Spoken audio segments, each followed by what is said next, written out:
with us this Friday morning. I'm Kendall Howell. And I'm Logan Hall. Grab a cup of coffee and don't move. Good Morning Malibu starts right now.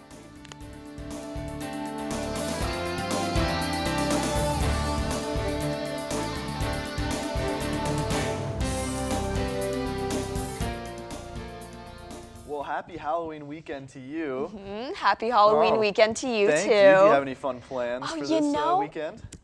I think I'm going to be very fall festive. Maybe head to the beach, enjoy the sun, there you know? You go. Yeah, definitely. That sounds like fun. Well, very Malibu Halloween. Yeah, exactly. How about yourself? Well, I think I'm going to be doing a little trick-or-treating, actually. I am all about the candy, so that'll be it for me. It's an important weekend for that. Yeah, definitely. So did you hear about this, actually? An Ohio woman's massive 374-pound pumpkin is making headlines all over the country and prompting pumpkin carving enthusiasts everywhere to dress their pumpkins up like Donald Trump.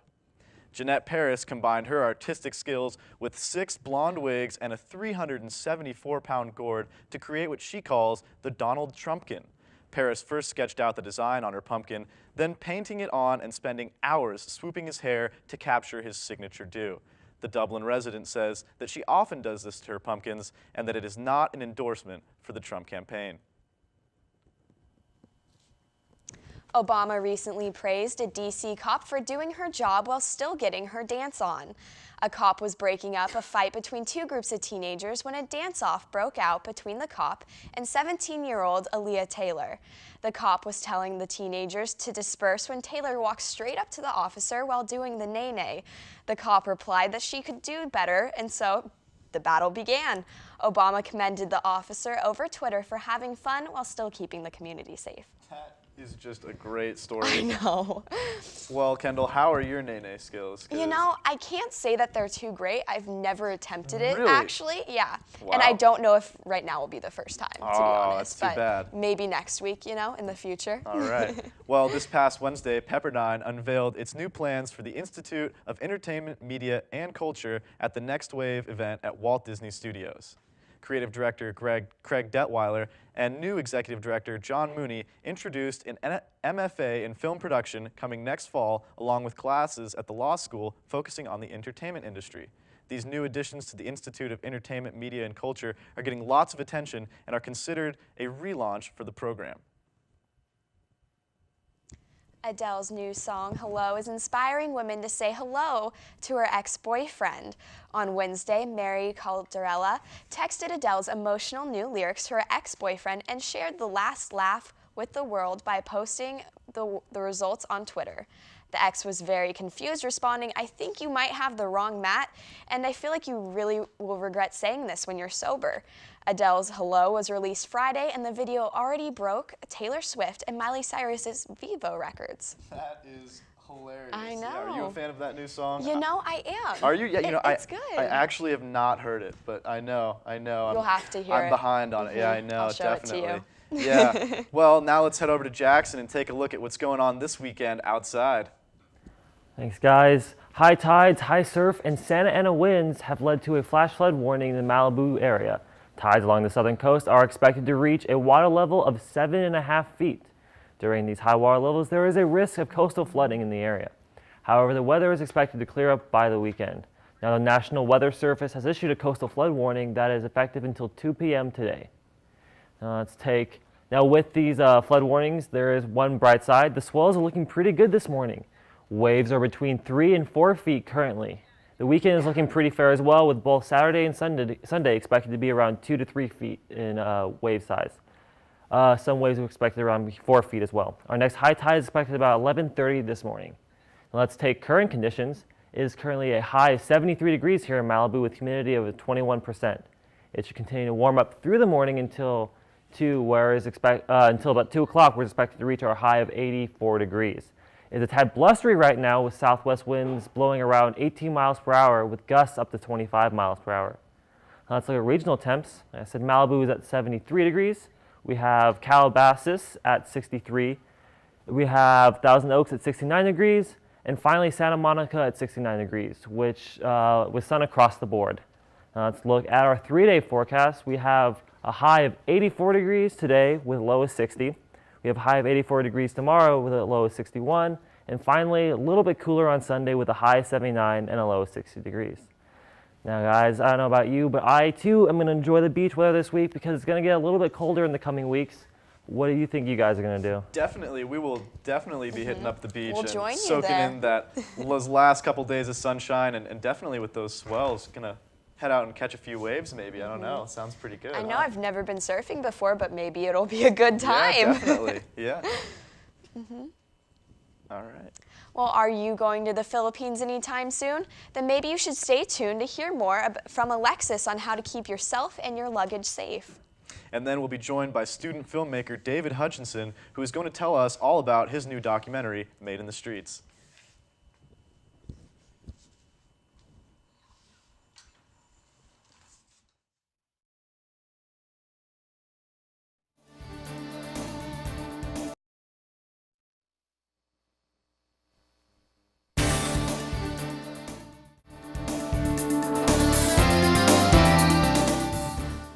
Keep a close eye on your luggage. Legislators are calling an investigation at the Philippines' Manila airport, where security officials have allegedly been placing bullets into the bags of unsuspecting passengers. The officials then tried to extort money by threatening to arrest the passengers for having illegal ammunition. Now, after years in action, China is ending their one-child policy.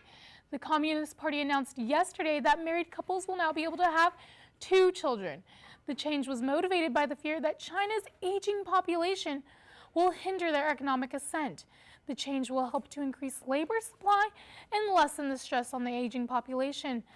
Experts believe the population will increase, but a baby boom they are not so sure about. Now, the once common disease, the bubonic plague, is still alive and present today. Health officials have just confirmed that a 16-year-old girl from Oregon has contracted the disease. They believe she contracted the disease from a flea bite she got on a hunting trip near Heppner. Oregon health authorities say the disease is carried by squirrels, chipmunks, and other wild rodents and their fleas. Luckily, the plague is treatable, though, through antibiotics. However, if not treated, it is a fatal disease. But stick around and refill your coffee cups because we're coming back with sports.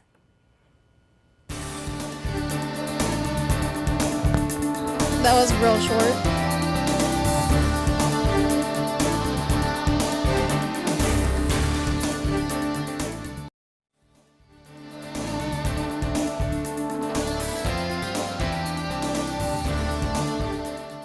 Two Pittsburgh Steelers players were fined for showing their support for causes that have impacted their lives. D'Angelo Williams and William Gay were fined by the NFL for showing their support for cancer and domestic violence awareness. Williams was fined just above $5,700 for uniform violation for wearing Find the Cure in his eye black. Williams recently lost his mother to breast cancer. Gay was also fined the same amount for wearing purple cleats for domestic violence awareness. Gay's mother passed away when he was young due to a domestic violence incident. Both players are not expected to appeal the fine. The New England Patriots remain undefeated after defeating the Miami Dolphins in last night's matchup. The Patriots got on the board first when Tom Brady threw up the middle to Rob Gronkowski for a 47-yard touchdown. In the second quarter, Miami Dolphins center Mike Pouncey snapped the ball into the end zone for a safety. From then on, the Patriots would be in complete control of the game, downing the Dolphins 36-7. Patriots' Stephen Gostkowski broke Adam Vinatieri's franchise record for most consecutive field goals. Gostkowski has made 26 field goals in a row.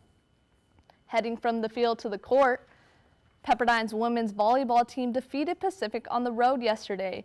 The Waves came out strong, taking the first 2 sets. The Tigers would fight back to take set 3, but Pepperdine would put the finishing touch on Pacific in the 4th set to seal a 3-1 victory.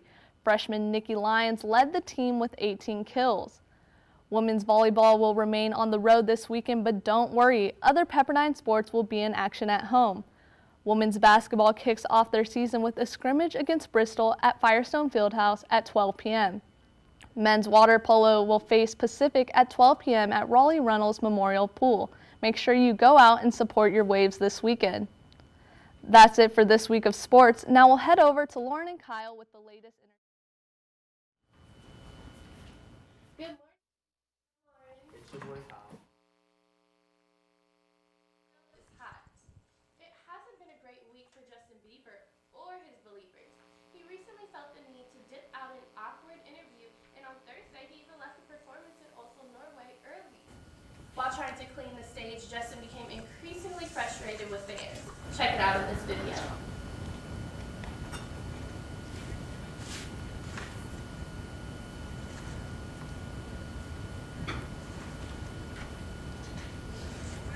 Well, I don't know what happened to the video, but the Sorry Singer issued an apology on Instagram later Thursday evening. So, I don't know, I feel like it's a little bit rude just to, leave all his fans that paid all that money just for, I guess it was about 4 fans in the front row who spilled some water and didn't want to clean it up. He's such a prima donna. Like, he's just a diva. Like, Justin, get it together. Like, are you serious? 4 people and you're just going to leave? He obviously had a bad attitude from the get-go. So it's just like, if that really affected you, then you have a serious issue. But moving on, it's no secret that Khloe Kardashian has vowed to stay by Lamar's side through his recovery. And even though some people are happy about the reunion, one person in particular really isn't that happy. TMZ cameras caught up with Lamar's father earlier this week, and he seemed really upset. According to Joe Odom, this was the 2nd night in a row that he's been trying to see his son and was turned away. Joe said, quote, "I haven't seen my son in 4 days. Unfortunately, Lamar's father keeps getting denied entry because he is not on the visitors list. Seemingly concerned about his son, Joe points the finger at Khloe and the Kardashians for keeping him away from Lamar. They let other people see my son. That's not even related to him." How do you feel about this? I mean, I definitely feel sad about it because it's like, regardless, at the end of the day, it's your dad. So Totally. It's like, in that time, I feel like family is really important, and I don't know exactly who's denying him his visitation, but I mean, that would definitely sadden me. Hopefully, maybe the media all around it might help him out some. Yeah, I don't hopefully, know. because Lamar's dad had an issue with drugs as well. So I feel like Lamar should kind of be there for him because Lamar is responsive, and I feel like he has a role in deciding on who gets to come in and who doesn't get to come in. Yeah, so hopefully next week when we report, he's got to see his son. Hopefully. Right, but in other news, Rihanna is already heading back to the big screen. The pop icon announced she has joined the cast of Luc Besson's novel adaptation of Valerian. According to Besson, Rihanna will have a, quote, big role in the movie, although there's no word yet on what part the songstress snagged, end quote. Riri's supermodel bestie, Cara, and Dana Dehan are also set to star in the movie. The film is set in the 28th century when humanity discovered time travel. Production will begin by the end of this year with plans to release in July 2017. Okay, what is it that Rihanna isn't doing? Like, she has her own shoes out. She just signed a $25 million deal with Samsung, and now she's doing the movie. The girl is making money. She is. And also, she was just in that cute little movie, Home. And I watched it with my baby brother. He's obsessed with it. Like, literally, we watched it 5 times in one night. So, I mean, her acting skills are pretty good, I think. I don't know. I mean, it was a cartoon movie. Her performance in the other movie she did, that little sailing movie when she was on that I didn't boat, watch that one. That was kind of mediocre, but props to you, Riri, because I know that checking account is looking good. Right? Totally. And just when you thought Halle Berry and her boo Oliver Martinez might be in it for the long haul, well, think again. According to TMZ, Halle reportedly filed for divorce. The reason? Irreconcilable differences. The two have a son together, 2-year-old Maka, and there's no word on what they would do about custody. The pair issued a statement to the press saying, "It is with a heavy heart that we have come to the decision to divorce. We move forward with love and respect for one another and the shared focus for what is best for our son. We wish each other nothing but happiness in life, and we hope that you respect our decision and most importantly, our children's privacy as we go through this difficult period." Halle will, of course, be back on the market. This is like, what, her 2nd, 3rd, 4th marriage? Halle, just don't get married no more. 'Cause it's not working for you. I don't know. Take care I from mean, J-Lo. yeah, at least it's like a happy story. It seems like they're taking the high road, being mature about it, which is definitely something that you need in a divorce, especially when you have, all the media and the press all around it. So I'm definitely happy that they're keeping in mind about their son because, kids first. That's the best. Just Get a boyfriend and just stay with him, Holly. Just don't get married again. Because I know he's probably about to drain your bank account, so just don't do it. I don't know. He probably has money too, though. Who knows? But in other relationship drama, Beyonce's first boyfriend, which I'm sure he's proud to say, Lyndall Locke, is spilling major tea to Jay Randy about his time with the Grammy Award-winning singer. Beyonce is well known for protecting her image at all costs, but her ex-boyfriend revealed that Queen Bee was that way long before she had an image to look after. An excerpt from Becoming Beyonce on the Daily Mail reads, quote, "She was 16 and Linda was driving Beyonce and her cousin Angie to the beach in a 5-car convoy of friends. A car suddenly pulled in front of me, crossed to the side of the road, then flipped and fell right off the highway. Lyndall screeched to a halt and raced down the embankment to check on the occupants of the other car who were unharmed. When he returned, Beyonce and Angie had driven off. When I finally got a lift home, I was furious," Lyndall said. "Beyonce told me, quote, 'I can't be around a mess like that. I have to think smart,' and staying there would not have been smart." I'm sorry, but Lyndall, give it up. You are going to forever be known as that guy who missed out on Beyonce. Move on with your life. Stop trying to hold on to her. Let it go. I mean, it's just like, I'm the biggest Queen Bee fan, so I just don't like when people are trying to tear her down. Like, we really don't know what the situation, and I'm not taking Lyndall's word over the Queen Bee, so Bye, that's Lyndall. just me. Yeah, and that's a wrap for all your celeb gossip this week. Back to you, Logan and Kendall. Well, thanks. Geez, I am still shocked by that Justin Bieber story. I just cannot believe that. You know, I can't believe him either. So many people paid good money to go Exactly. and see him. I really am curious whether or not they're going to do a refund for that, because I cannot imagine the next time he's going to be in Norway. Yeah. Probably not for a while. It'll be a rare occurrence. Definitely. And, I mean, it was only supposedly 4 people in the front row. I know, correct? four people for the whole concert. I think really? I saw the video too. It wasn't that dramatic No, either. it I mean, wasn't. he was. He definitely was, but it didn't seem like that big of a deal. Yeah. Well, coming up next, we'll be joined by student filmmaker David Hutchinson, who's going to tell us all about his brand new documentary, Made in the Streets.